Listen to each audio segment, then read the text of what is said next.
Hi everybody, this is Shannon. Thanks for joining me on No Shelf Control this evening.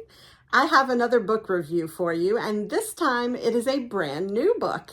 So we did a couple of backlist over the past few days, but this one is brand new, and I am excited to tell you about it. This is I Have Some Questions for You by Rebecca Makkai.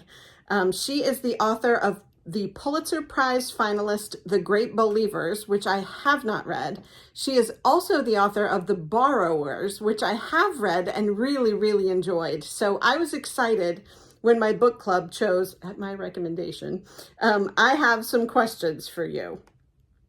It was published February 21st this year, so 2023, by Viking, and it is 438 pages.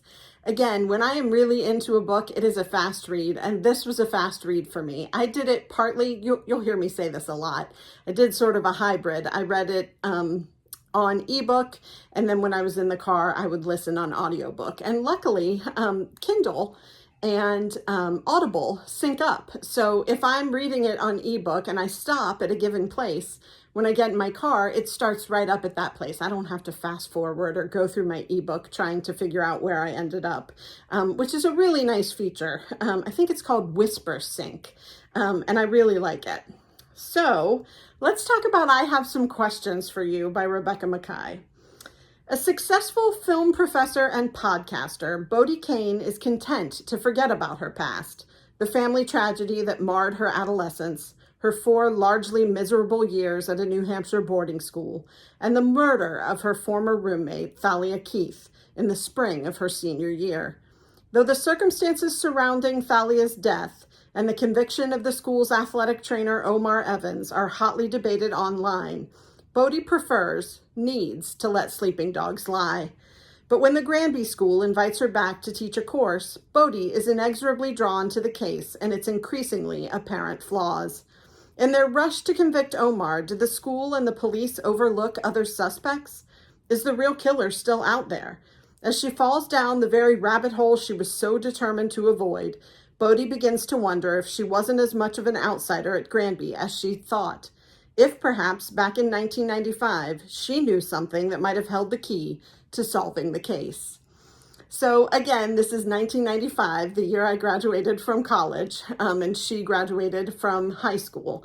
So this is right in that sweet spot where I remember the lingo, I remember the clothing, I remember the music and what was happening. I remember that we had actual cameras that had date timestamps on the pictures that actually play into this story. So it was a lot of fun for me to read from that perspective, but there is a lot to this book. So as the synopsis says, Bodie Kane comes back to her high school boarding school and is teaching a podcasting class. And one of the things that one of her students wants to explore as their podcast is the death of Thalia Keith, who was Bodie Kane's roommate her senior year. Now, Bodie wanted nothing to do with this, but she sort of gets dragged into it and starts to go down the rabbit hole, as the synopsis says. But there are many side stories going on here. Bodie has a relationship with her husband. They are separated, not legally divorced, and live next door to one another or in the same duplex. Have an amazing relationship, co-parent. And it was something that I really enjoyed watching. I enjoyed watching how they trusted one another, the fact that they still clearly loved each other, even though they had moved on in their lives. But it was just portrayed really well. Bodie has a boyfriend, her husband dates, but they made it work, and they made it work for their kids in a way that I thought was super positive. There's also the relationship with Bodie's boyfriend, how that works out and how he plays into the story, her sort of obsession with what's going on with him at any given moment, and his willingness to pull away from her and what's happening there. There are also the stories of the kids. So the kids in the podcasting class, what are they like? What are they going through as modern boarding school kids, not the 1995 boarding school kids that Thalia remembers? It was amazing to watch them with their different pronouns and their the ability to be attuned to social issues in a different way than we were in 1995.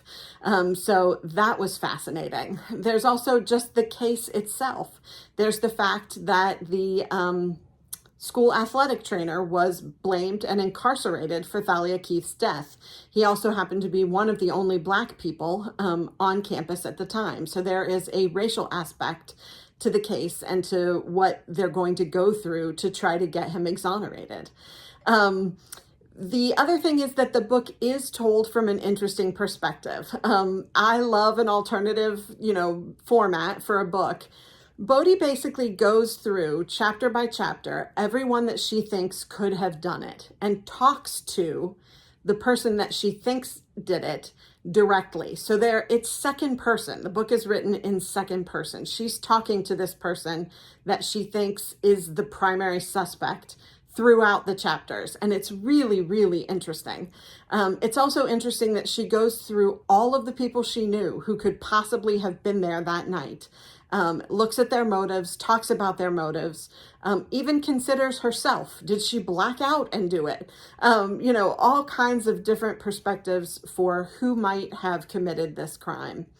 Another really interesting aspect to the story, Bodhi's husband gets accused of a Me Too kind of situation. A grown woman that he dated lightly before he met Bodhi, and is an artist. He is also an artist and has quite a bit of power in the art world, accuses him of using that power against her, to coerce her into things that maybe she didn't want to do.